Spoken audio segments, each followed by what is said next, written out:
Hi, I'm James Nilla Green, professor of Brazilian history and culture at Brown University and the national co-coordinator of the U.S. Network for Democracy in Brazil. This program is supported by the Washington, Brazil office. This is Brazil Unfiltered. Today, I have the pleasure of welcoming Fernanda Magnotta, who is a specialist in U.S. foreign policy. She holds a PhD from the Santiago Dantas Foreign Relations postgraduate program of the Consortium of the State University of São Paulo, the State University of Campinas, and the Pontificate Catholic University of São Paulo. Magnotta is also a professor and coordinator of the International Relations course at FAP University, the international political columnist for the UOL news website, and a commentator for CBN Radio. Fernanda, welcome to Brazil Unfiltered. Hello, Professor James. Thank you for the invitation. It's a big pleasure to be here with you all. Great. So President Biden invited Lula to Washington the day after the terrorist attacks in Brasilia on January 8th, 2023. What do you think this signals? Should we expect more manifestations of support for Brazilian democracy from the U.S. government? Yes, Professor James, I really believe that will be the future of these relations. The two governments, they understand that they are facing similar threats at this moment of their history. So they need to negotiate ways to deal with these challenges. I would say that, first of all, both of them identified the need to defend national interests against the interests of a radical right that emerged in the US with the Trumpism and also in Brazil with the Bolsonarism. I think the two leaders, Lula and also Biden, they identified the necessity of dealing with the effects of populism, nationalism, and anti-globalism that were really high and really complicated, I would say, during the past administration.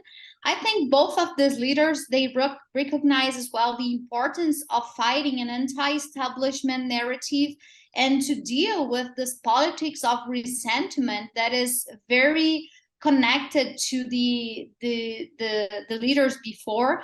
And also they have to deal with disinformation, misinformation, domestic polarization, and international isolation. So I think the transnational defense of democracy and the democratic institutions, it is a priority for both leaders. And what we're about to see is that domestic and probably foreign affairs are becoming more and more interconnected. So bilateral relations would be about domestic issues, national issues, as this one we are facing now, Professor James. So it's kind of a consensus among historians that the Johnson administration collaborated with the Brazilian military to overthrow the democratically constituted government of João Goulart in 1964.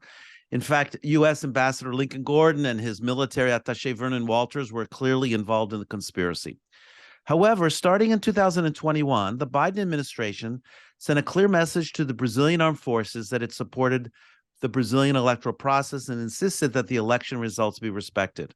So how do you see American support for democracy in Brazil today compared to the post-coup position that the U.S. had in 1964?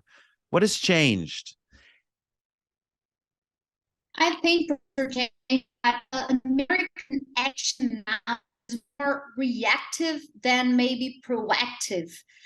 Today, the defense of democracy in Biden's administration is done basically first with a symbolical public expression of support, then trying to reduce the space for international people trying to push internal democratic process against the institutions. Then we see the US cooperating with international investigations that may punish people that are trying to violate the law, and maybe engaging in multilateral spheres to combat political violence. It should be remembered, however, that it is increasingly difficult to dissociate government interests from state interests at this point, because if we look what is happening right now, and if we compare to the past actions of the U.S. government, there are no guarantees that the U.S. would behave the same way if Trump had been elected president when Lula was elected in Brazil. So I would say, just going back to my answer, that the action now is more reactive than proactive, more because it benefits Biden somehow, than because the U.S. changed the way they deal with Latin American countries. So you're basically, sounds like you're saying that it's a new form of attempting to maintain U.S. influence over Brazil. Yes. And it's, I guess the question I would have would be that it seems that they were, you said they were reactive, but it seems in 21 already, the U.S. government sent the CIA to talk to the military, as we learned in 22, basically saying, if you carry out a coup, we're going to cut off aid. So is this reactive, or is this kind of trying to argue that there's a different way that the United States is going to approach Brazil and Latin America? I think somehow it is still reactive, because it's a kind of issue linkage way of negotiating. So it is a way to establish costs if the country doesn't behave the way it should. But at the same time, if we look at the very pragmatic issues, the relationship, it was basically the same, even considering Bolsonaro's presidency, or even now with Lula's in office. So it's not a change of paradigm or something that we would say, oh, the US changed the way it wants to behave regarding Brazil. What we had were some leaders trying to push hard and to elevate the costs for the Brazilian stakeholders, but we couldn't say it was a strategy or it was a very organized plan, even because I think it's very complicated to consider that the U.S. has Brazil as a priority. It is not a priority for the American government at this point, but the challenges that we are facing and the way the Brazilian government behaved in a very similar path as Trump did in the U.S. made it the only option for the new government. It is a political way to survive for Biden too. It's not necessarily because he is worried about Brazilian democracy or because he wants to support Lula or other leaders here, but not saying something about what was happening in Brazil would be going against his own interests at home. Mm-hmm. Yeah, I having worked with the Washington Brazil office and Congress in 2021-22, though, to me at least, there seemed to be a very consistent message that at every moment was clearly indicating that the Biden administration understood that Lula would likely win the elections, and therefore they wanted to guarantee that the elections were free and fair, and they would recognize the results. And in fact, Biden did call Lula, I think, or sent a message to Lula within minutes of his the announcement of his victory on October 30th. So what do we expect from U.S.-Brazil relations under Lula and Biden? I would say we could expect U.S.-Brazil relations to be friendly, as they were during the previous administrations of Lula. I think there is an economic pragmatism that guides both countries. And of course, there are lots of issues in which Brazil and US can cooperate and coordinate. Despite that, does not mean that the two countries will experience a very soft relationship, because I do see some divergent positions that may appear, especially related to the idea that Brazil wants to invest in autonomy, and Brazil has some interests that are somehow different from what maybe the US would like to. I would mention, for example, three specific sensitive agendas in which potential tensions can be found. The first one, I think, would be negotiations regarding involving the BRICS partners, such as China and Russia. And here we can, of course, mention the Ukraine war. The second one, I would say, it would be the process to be part, to Brazil to be part of the OECD, because there are some issues regarding protectionism and trade, especially the benefits Brazil maintain with WTO. They are a big issue for this government. So some changes in this specific arena as well. And of course, in the regional atmosphere, I would say the relations with Venezuela and these regional arrangements in South America, such as UNASUR and others. So I would say that, summing up, the relationship will be friendly, but not free of tensions. I would say that there are some tensions that we have to pay attention in the next months and years. So according to the press, Biden invited Lula for in-depth consultations on a broad common agenda. So what do you think might be the priorities of this common agenda according to the interests of the U.S. government? What do you think they'll discuss that will be in the interest of the U.S. government in a common agenda? We have an agenda that is mainly organized around four specific areas. They are the areas in which our diplomacy is really working in the bilateral area, and they are the most important in which they are working right now for the meeting that is going to happen. It's about to happen. The first one is, of course, related to sustainable economic growth and prosperity, as the Brazilian diplomacy always refers. The second one is related to security, defense, and human rights. I would mention here that we have a lot to discuss about democracy, specifically when we talk about human rights. Probably what we are facing here in Brazil, all the scandals, they will be part of this topic. The third one, of course, is environment and biodiversity. Brazil sees this agenda as an opportunity to create ties with the Biden administration, since the U.S. government now is very interested in that. And the last one would be related to defense and security cooperation.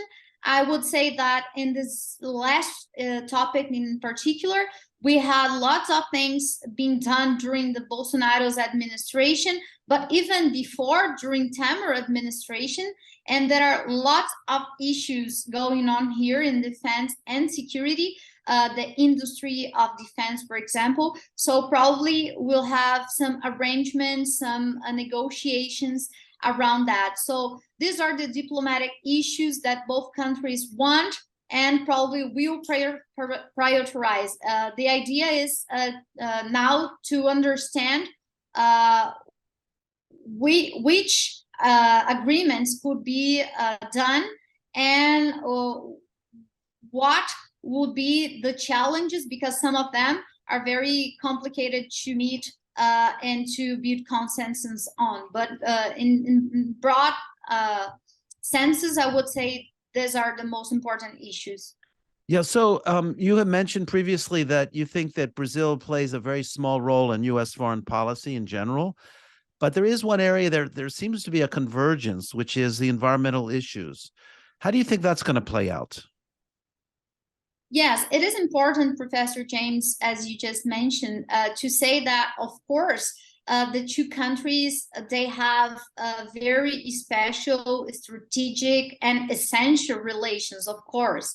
They are very different in many ways in their capabilities and other issues, but the two countries have maintained deep and broad political and economic ties throughout history. We have lots of in special signals during the last decades that shows how important these two countries are to each other. We are talking about the two largest democracies in the Western Hemisphere.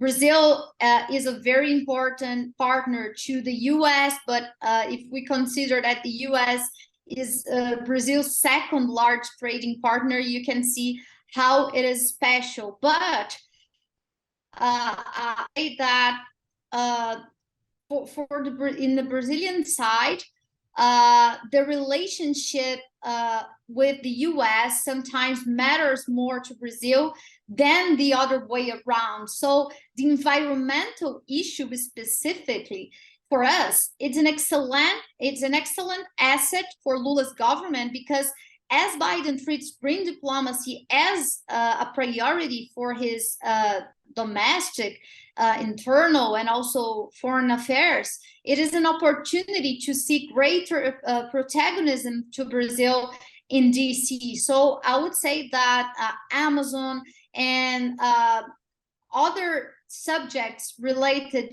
to green development can be used by the Brazilian government as a way to push the agenda and a way to include Brazil in a more relevant group of countries in which the US should pay attention to. Interesting. So everyone was surprised during the electoral campaign when Biden, in one of the debates, mentioned Brazil and talked about giving significant foreign aid to the Amazon. Do you think Lula is going to insist on this kind of aid that that Biden promised in the campaign? Yes, probably he will. Brazil is looking actually for support and resources related to the Amazon, and probably will not fail to bring this topic to the meeting if possible.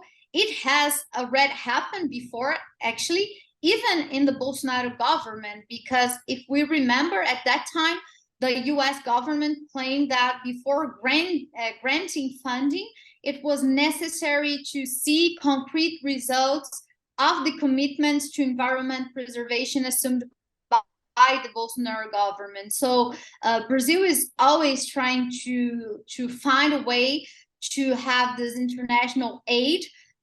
Just days ago, we had the announcement of the resources coming from Germany, for example, and other European countries. Probably Lula will use that as a way to put pressure on Biden's government as well. We're not sure if the American government will answer in the same way they did to Bolsonaro, because at that time they said, okay, we are interested in doing that, but first you need to provide us some results.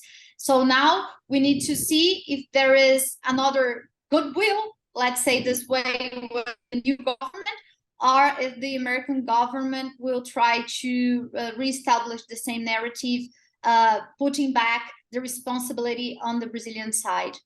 The United States also faces the challenge that the Republicans control the House of Representatives, and therefore any kind of aid of this kind will need to probably pass the Congress. And in the fight over the budget and the budget ceiling and renegotiating the debt, the Republicans might say no to this. Well, it'll be interesting to see. So what do you say? What do you think is different between the U.S.-Brazil dialogue under Lula than it was under Bolsonaro, in terms of the posture and in practical terms? What should we expect to be different between what happened between Trump and Bolsonaro and Lula and Biden?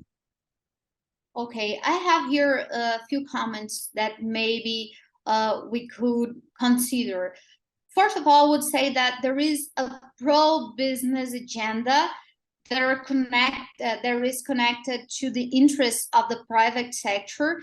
In this specific case, I think this agenda remains very similar. These are relationships that generally are independent of who is in power. So in this specific issue, I would say that we have some kind of continuity. In the security and defense industry cooperation, for example, some relationships, as I mentioned before, have remained, so they are relatively stable as well. The main differences, I think, are linked to the conservative agenda and the priority that the new government in the US and now in Brazil gave to subjects as environmental issues and related to the defense of democracy. I think that during the Bolsonaro-Trump administrations, there was the idea of promoting an international crusade on behalf of specific conservative values, with some alliances involving, for example, even reproductive rights, for example. Under Biden-Lula administration, social issues such as fight against poverty, inequality, preservation of the preserving the environment and the democratic institutions, they occupy, of course, much more space than previously. I would say that Trump and Bolsonaro, both of them, criticized the establishment, and they tried to deny politics somehow as a space for transformation. And Biden and Lula, in the sense, they represent the opposite of that. Trump and Bolsonaro also had a very strong way of describing their action in an anti-globalist and nationalist worldviews. Probably Biden and Lula see that both of them, they see global governance and international relations as opportunities for development and the creation of an internal legacy for them as well. So I think in some of these issues like business, even security and defense, we have continuity. And in the other areas that I've mentioned, we have, of course, change. So Lula was elected with a broad coalition with a center and the left. And in recent years, the left has grown in strength in South America and Latin America. And Chile and Colombia especially are two countries that have elected left-wing governments. How do you think the Biden administration is going to look at this bloc, which is composed of Colombia, Chile, Brazil, at the moment, Argentina? There will be elections there, so it's not clear what will happen. Bolivia. How do you think the Biden administration will take on this tide of leftist-leaning governments in South America? Actually, Professor James, I'm not very optimistic in this specific topic, because somehow we could say that the Biden administration, it has followed the pattern of U.S.-Latin America relations since the end of Cold War somehow. This pattern is related to reactivity, some disinterest, and of course, asymmetry. There are some authors in international relations affairs that specialized in this specific relations, and they would say that what the U.S. is practicing here for the last decades is something that we could call the ban neglect paradigm. So the tendency of the U.S. to ignore or reject the region's problems as long as they do not constitute a potential source of threat to the U.S. security or economic strategy. So in this case, I would say that the relations are described by sporadic policies without a clear objective, and as Professor Peter Haking once said, usually associated with urgent, and I'm quoting, or problematic situations. So maybe we got used to Trump and his style. So Trump, of course, added some hostility to this neglect, but the problem before him holds for the Biden administration as well. So I don't see a change in that specific issue. I would say that the Biden administration is still very confused to deal with Latin America in general and with this specific bloc in particular. We have lack of a plan, so no strategy for the region. We have a very constantly changing in the responsible teams that deals with the region as well. And it's very hard to obtain internal consensus. And that's why the decisions, they sometimes are very erratic. So it doesn't, I don't see specifically something different with these new leaders that are emerging now, this new wave, more left side, I would say that in general, we don't have a great strategy for Latin America. Even in the last national security strategy, the region, the Western Hemisphere, it was mentioned as something important and strategic for the US. But besides this mention, there is no topic dedicated to the region in the document. So there is a narrative, there is a rhetoric, but when it comes to the practice, I don't see the US prioritizing the region.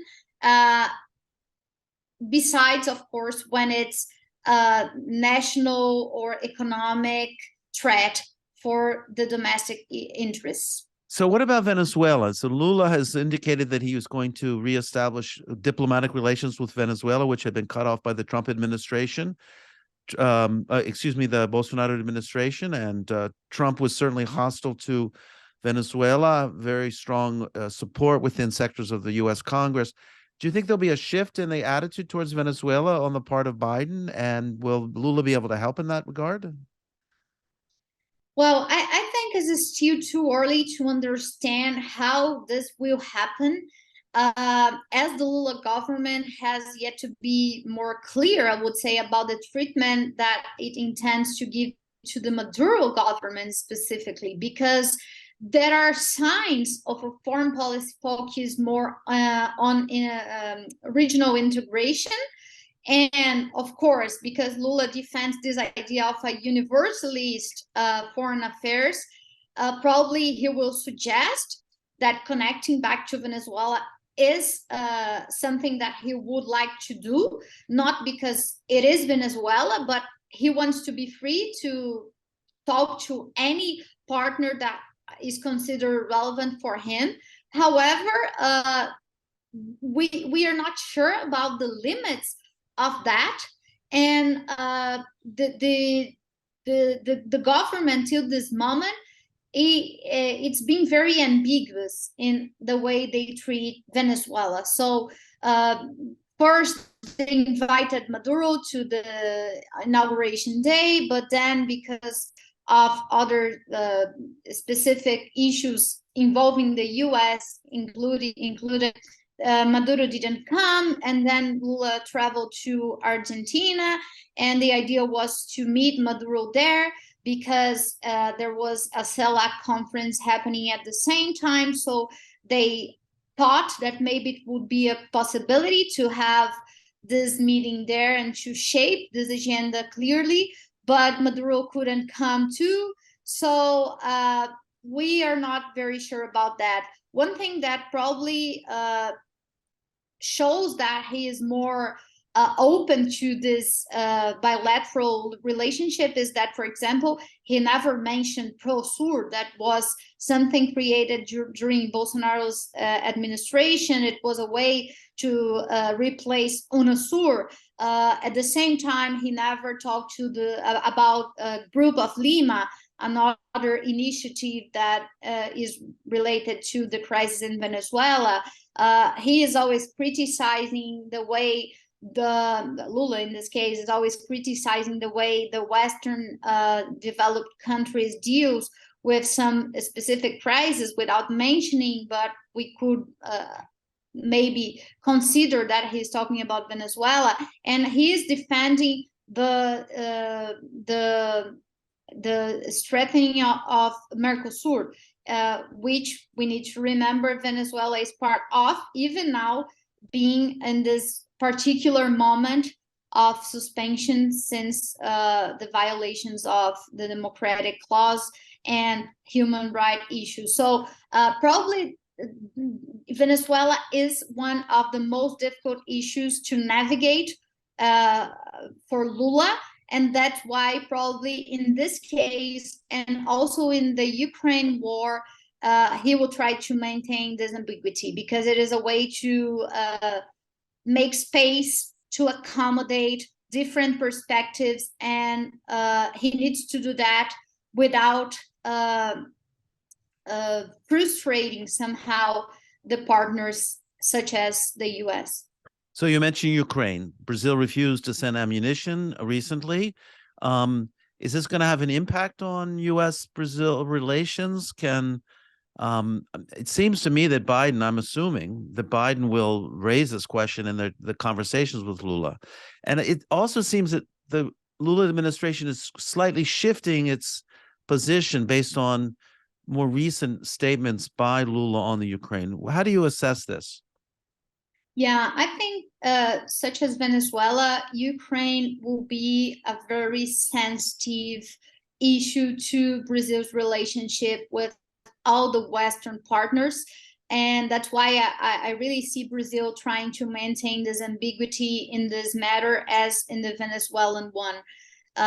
It will probably, the strategy in the Ukrainian war will be Brazil will condemn violations of international law and will defend the peaceful resolutions of conflicts. Brazil, of course, probably will present itself as a neutral mediator for situations like that. I really see Lula as a leader trying to push this role to the Brazilian side, trying to suggest things about the war and to try to put the Brazilian diplomacy somehow on service for that. But at the same time, Brazil will not play a role, a direct role against Russia. Russia is part of the BRICS. BRICS is a very important group for the Brazilian presidency and the way he sees the international system. Brazil is always trying to invest in the idea that we need a more diverse, a more representative international system. So it is very complicated for Brazil, for the Brazilian diplomacy to raise the voice against a partner of the BRICS. And also, I would say that, of course, there is this very specific economic interest as well. Bolsonaro made it very clear about the supply chains and the agribusiness and all that Russia provides to Brazil. It is true, but even considering this, the supply chains for the agribusiness, etc., this very economic interest that we have with Russia, I think that for the new administration, the idea of what the BRICS could be as part of this broad strategy of reforming the international order is something very, very valuable. It's something they really care about. And also, I would mention, Professor James, that the Brazilian left has some reservations about the international role of some countries, even the United States and other Western powers. So the government, the Brazilian government under Lula probably will avoid direct criticism, but will try to establish a narrative such as, oh, Brazil's war is against poverty. So trying to change the focus to domestic issues, development issues, in a way not to confrontate the Western powers, at the same time, of course, is not agreeing necessarily with their positions. And so finally, about Haiti, the U.S. government seems to want to convince Brazil to perhaps join another peacekeeping force in Haiti. Do you think Brazil will accept that? Well, I think the topic may come up, but I would say at this moment that it is very unlikely that Brazil will do something related to that. Some months ago, Celso Morim was asked about that, and he said that the new government probably would not be able to provide military assistance, for example, to Haiti. At that opportunity, he mentioned that Brazil's military participation in MINUSTAH, for example, the peacekeeping forces that we operated there from, I think, 2004 to probably 2017 or something, they were quite unpopular at home. Celso Morim said that. So, and now we must consider that the situation worsened there after this mission. So I don't see Brazil compromising with this at this moment, unless that the American government offers something back.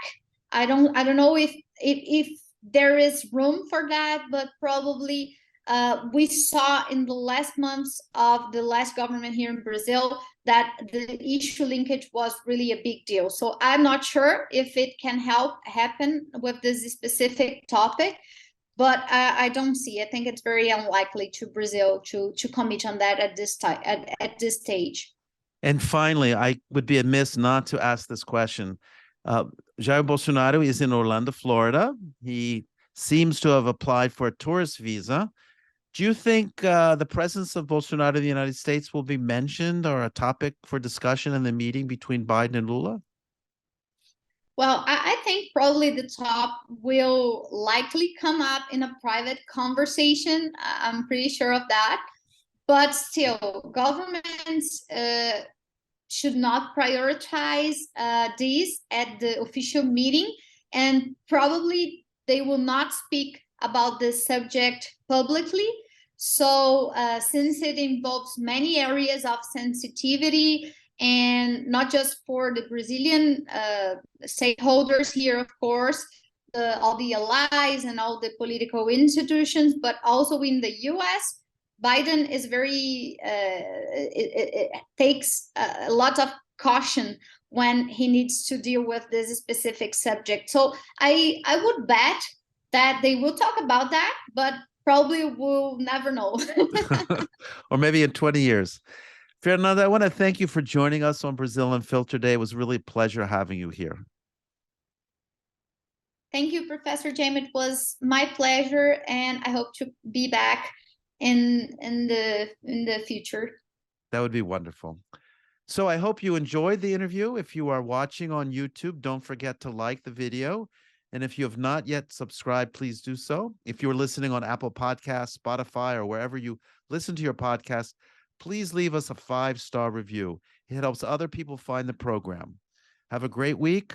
Until next time, até a próxima.